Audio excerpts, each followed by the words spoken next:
The New York State Assembly hearing room buzzed with a tense energy as Assemblymember Zohran Mamdani approached the dais, his notes held firmly in hand.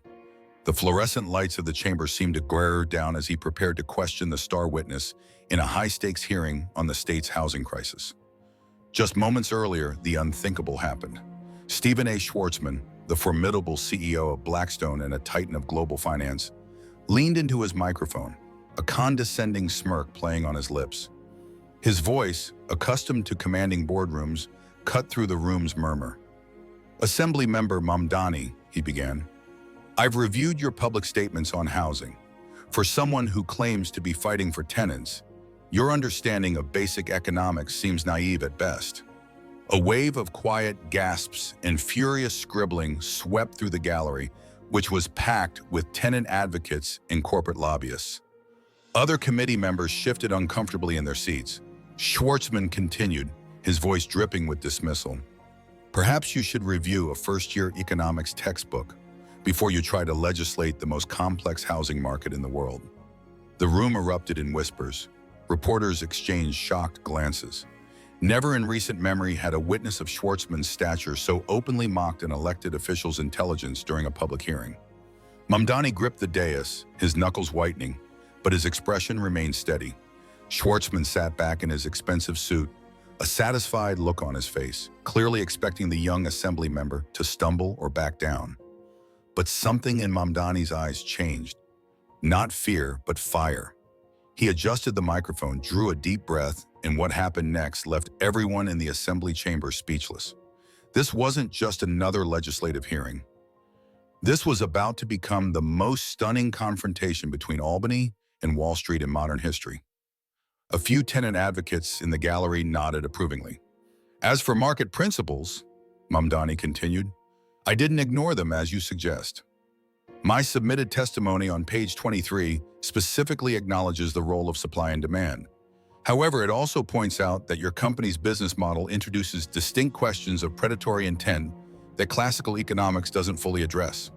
That's precisely why I paired this data with studies on vulture fund practices, which provide the framework for establishing how institutional investors can deliberately exploit vulnerable tenants." Schwarzman's expression flickered with surprise. Clearly, he hadn't expected such a specific and confident rebuttal. But Mamdani was just warming up. He pulled a document from his folder. "Regarding your company's positive impact, Mr. Schwarzman, I'd like to direct your attention to your own 2023 annual report, which specifically notes that maximizing shareholder value is your primary fiduciary duty. My testimony doesn't misrepresent your mission. It argues that your particular implementation of that mission in New York fails a basic test of social responsibility, especially when city data shows no housing shortage that would justify the scale of your rent increases in rent-stabilized buildings." He was now in full prosecutorial mode, methodically dismantling Schwarzman's criticisms point by point. The gallery watched in stunned silence as Mamdani transformed from the questioned to the questioner. "As for your claim that my proposals are based on fantasies," he continued, his voice gaining confidence with each word, "I'd be grateful if you could enumerate them specifically, as I'm confident in my policy analysis and would welcome the opportunity to debate the economic merits of each one directly." The challenge was clear. He was calling Schwarzman's bluff, suspecting his broad claims were just generalizations he couldn't substantiate with specific data. Schwarzman's face darkened. He hadn't expected to be challenged so directly or competently, but instead of backing down, he escalated. "Your confidence is misplaced, Mr. Mamdani," he said, deliberately dropping his official title. "Your approach to public policy seems to prioritize political outcomes over economic reality. This committee doesn't exist to advance a socialist agenda." The implication was clear. He was suggesting Mamdani was a political operative rather than a serious lawmaker. It was a stunning accusation from a testifying CEO. Several committee members leaned forward, clearly troubled by the exchange. The committee chair interjected diplomatically, "Perhaps we could focus on the specific housing questions at hand rather than characterizations of the assembly members' motivations." But Schwarzman wasn't finished. "I am simply concerned that the assembly member's presentation reveals a fundamental misunderstanding of how capital investment works. Mamdani's eyes narrowed slightly, the only visible sign that Schwarzman's repeated attacks were registering. "Mr. Schwarzman," he replied, his voice measured but firm, "with all due respect, I find it interesting that you are questioning my understanding of the housing market, given some of your own company's history on the subject." A collective intake of breath swept through the hearing room. Mamdani was venturing into dangerous territory, preparing to directly challenge the business record of one of the most powerful men in the world, a bold move that could either establish his authority or destroy his credibility. "For instance," he continued, "in the years following the 2008 financial crisis, your company purchased tens of thousands of foreclosed single-family homes, often outbidding families and consolidating them into rental properties. This was based on the assertion that institutional ownership was a stabilizing force in the market. Since that time, dozens of reports have documented how this consolidation led to soaring rents and mass evictions in those same communities." Schwarzman's expression hardened. "Careful, Assembly member. You're verging on misrepresenting our business model." Mamdani didn't flinch. "I mean no disrespect, Mr. Schwarzman. I'm simply establishing that business strategies, even those praised on Wall Street, can have devastating real-world consequences. My argument today is grounded not just in economic theory, but in the practical realities faced by tenants living in your buildings right here in Queens." Schwarzman's face had darkened considerably. One of his corporate lawyers leaned over to whisper something to him, but Schwarzman shook his head slightly, his eyes never leaving Mamdani. "Furthermore," Mamdani continued, "your company's strategy of buying up vast portfolios of single-family homes fundamentally weaken local housing markets by creating new extractive limitations on ownership that communities never intended. With respect, Mr. Schwarzman, this business model contradicted decades of policy aimed at promoting home ownership in stable neighborhoods." He was now directly challenging Schwarzman's business ethics, something few people would dare to do. "So when you suggest I misunderstand economics," Mamdani said, his voice gaining strength, "I must ask, which economics? The one that sees housing as a speculative asset to be bundled and traded for maximum profit? Or the one that sees it as a fundamental human need in the bedrock of a stable community?" A few progressive members on the committee seemed to suppress smiles, while the committee chair maintained a professional composure, though her eyes revealed approval of Mamdani's bold approach. Schwarzman finally spoke, his voice tight with controlled anger. "Assembly member, my company isn't on trial here. Your attempt to deflect from the weaknesses in your own socialist proposals by attacking my business is inappropriate and unpersuasive." It was the moment Mamdani had been waiting for. His expression remained perfectly composed as he delivered the response that would soon go viral across the nation. "Mr. Schwarzman," he said, "I'm not attacking your company. I'm simply noting that economic models aren't immune from scrutiny, yours or mine. You questioned my understanding of the world and suggested I was an activist masquerading as a legislator. I'm responding with factual evidence about our respective approaches to the housing market." He paused, then delivered the line that would be quoted in every major newspaper the next day.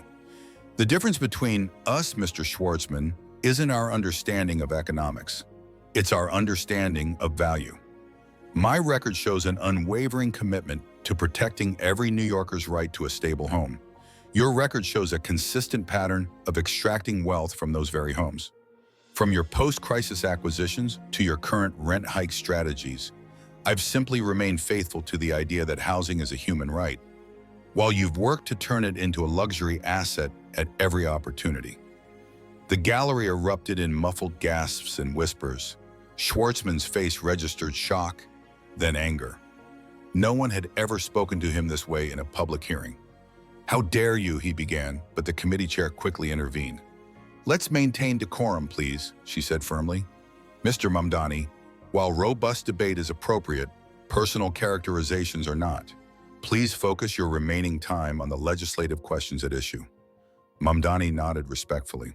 "Of course, Madam Chair. I apologize if my response seemed disrespectful. I was merely addressing the questions about my economic competence that Mr. Schwarzman raised repeatedly." The subtle reminder that Schwarzman had initiated the personal attacks wasn't lost on anyone in the chamber.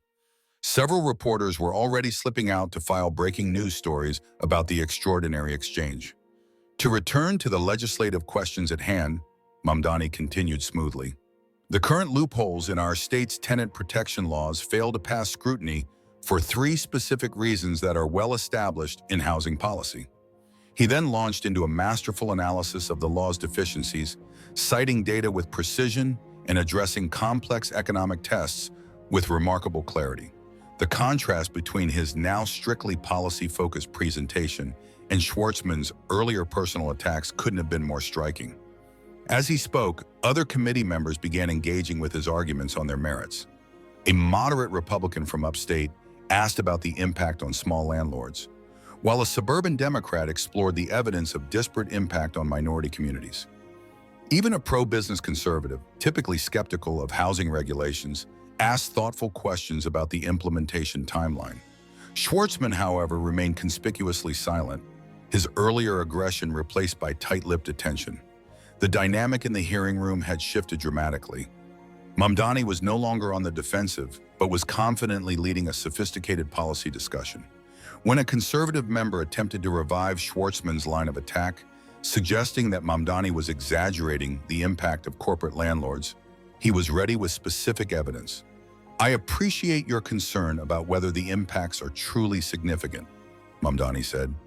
"Let me direct the committee's attention to Exhibit C in our filing, which contains sworn testimony from 238 eligible tenants in my district who are facing eviction or unlivable rent hikes from Blackstone-owned properties." He detailed several particularly compelling cases.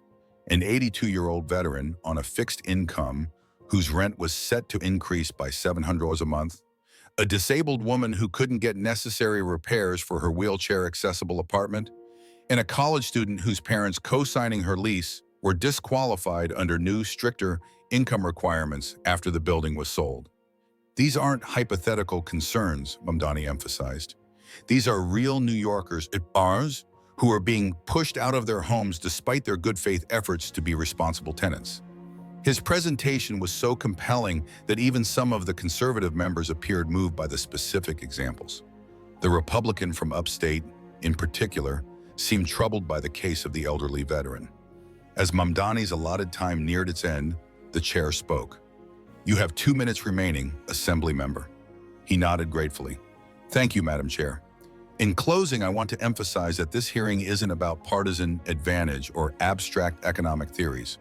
It's about whether New York citizens, who are legally entitled to a safe home, can actually afford to live in our state.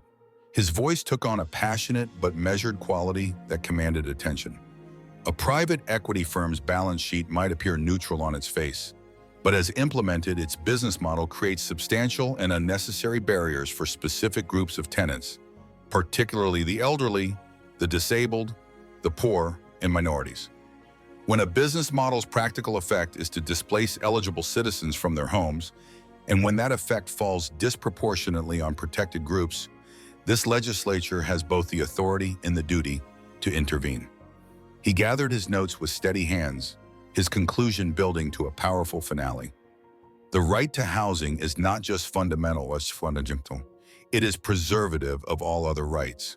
When we allow that right to be diminished for any citizen, we weaken the very foundation of our society.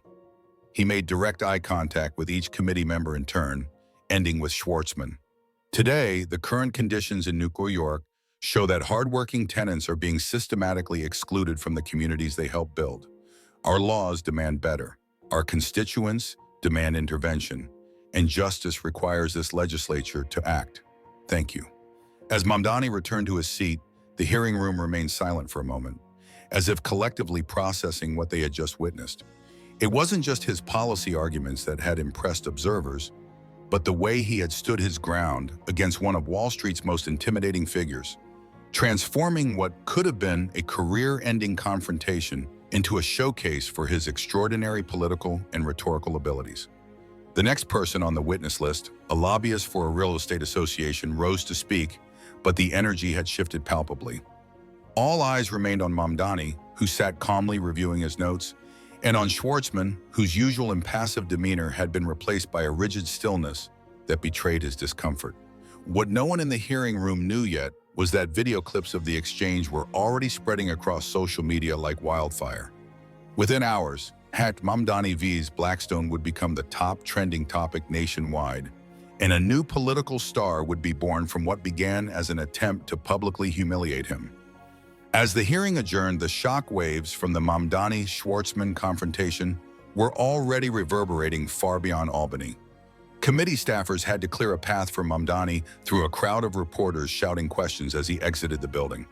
Assemblymember Mamdani, did you plan that response to Mr. Schwarzman?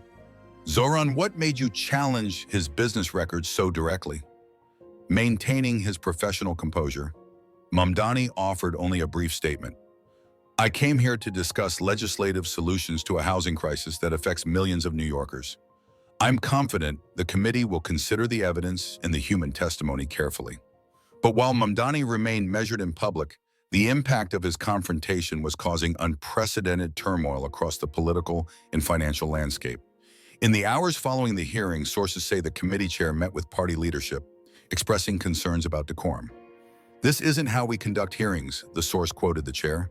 Personal attacks have no place in our proceedings, regardless of who initiates them. A progressive committee member allegedly defended Mamdani's response. What was he supposed to do, she asked reporters? Continue to accept public belittling from a billionaire who is actively displacing his constituents? Schwarzman himself remained silent, but his PR team went into overdrive. Outside the chamber, the confrontation ignited a firestorm. Within 2 hours, a clip of Mamdani's response had been viewed over 10 million times on X, formerly Twitter.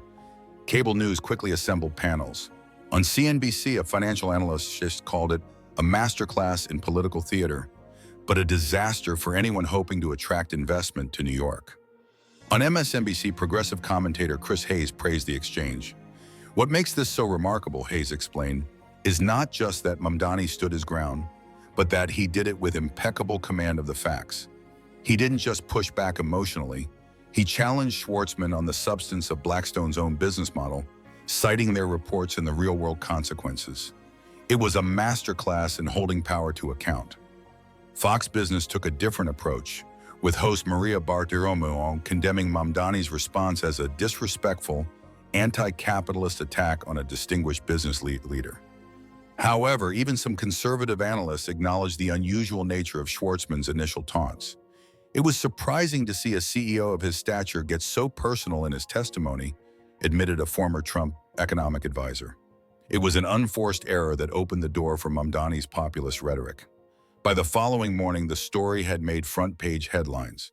The New York Times, historic confrontation in Albany, Mamdani challenges Schwarzman on housing. The Wall Street Journal, unprecedented exchange raises questions about hostile business climate in New York.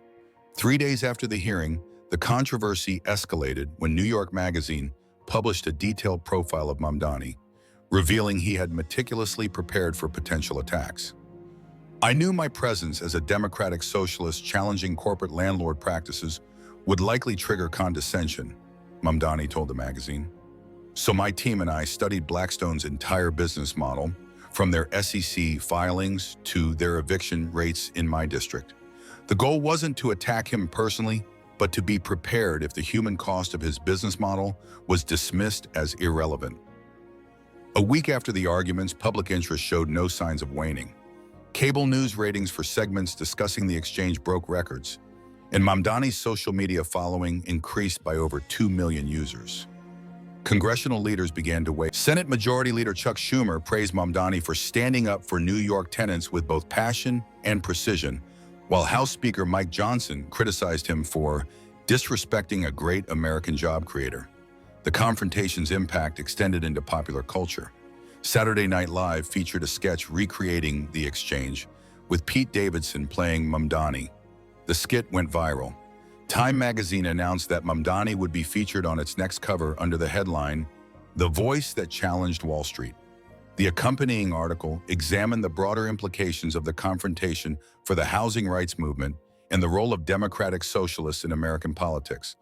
2 weeks after the hearing, a new dimension emerged when the Congressional Progressive Caucus held a press conference supporting Mamdani. The caucus chair, Representative Pramila Jayapal, stated, What we witnessed wasn't just about one exchange or one hearing. It was about whether billionaire CEOs are allowed to intimidate and silence elected officials when their corporate qualifications are fairly questioned. The class and ideological dynamics of this confrontation became a major topic of discussion in policy schools and media outlets. Economic scholars noted that progressive politicians, particularly people of color, often faced heightened scrutiny of their economic literacy and more frequent interruptions from corporate leaders.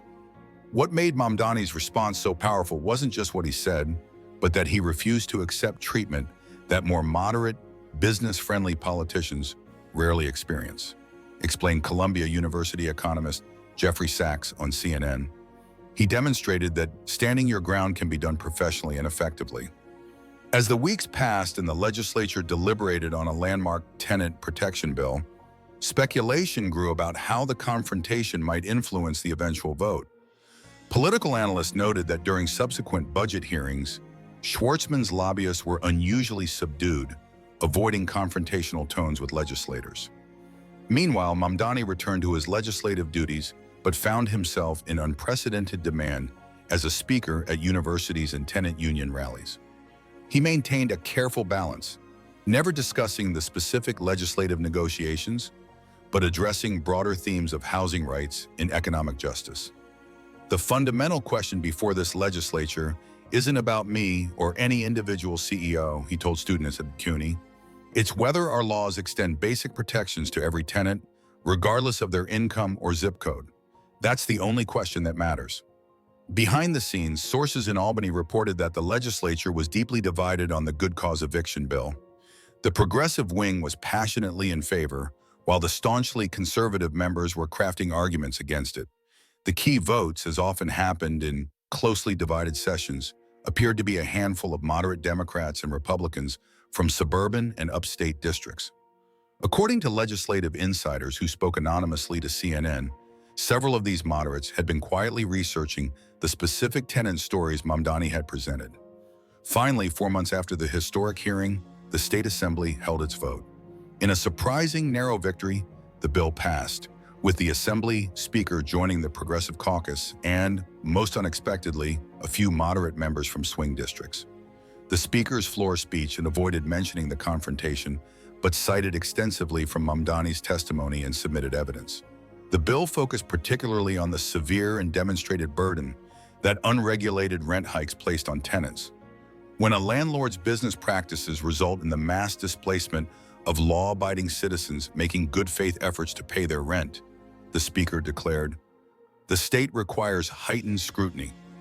A concurring statement from a moderate suburban assemblywoman was even more striking, directly referencing the examples Mamdani had presented. The record in this hearing contains troubling evidence that New York citizens, including veterans, the elderly, and disabled individuals, were prevented from accessing their fundamental right to stable housing despite their diligent efforts. The opposition delivered a blistering response, arguing that the state had no right to interfere with private property and contracts. Their speeches did not mention Mamdani by name, but criticized emotional appeals based on socialist ideology that they claimed distracted from proper economic analysis. The bill's passage was immediately hailed as a landmark victory for tenants' rights.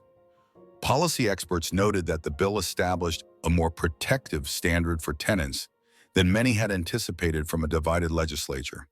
Progressive journalist Crystal Ball called it the most significant housing rights legislation in a decade, adding that Mamdani's extraordinary advocacy clearly influenced the outcome.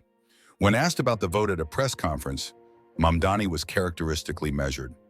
This legislation affirms a fundamental principle, that the right to a stable home belongs to all New Yorkers, and unnecessary barriers to that right cannot stand. The real winners today are the thousands of tenants who will now be able to make their voices heard without fear of eviction. Privately, however, sources close to Mamdani said he was deeply moved by the vote, especially the statements from moderates that directly referenced the individual tenants whose stories he had shared. In political circles, the confrontation and subsequent legislative victory became known as the Mamdani effect. a recognition that powerful, fact-based advocacy could occasionally break through even the most entrenched corporate lobbying.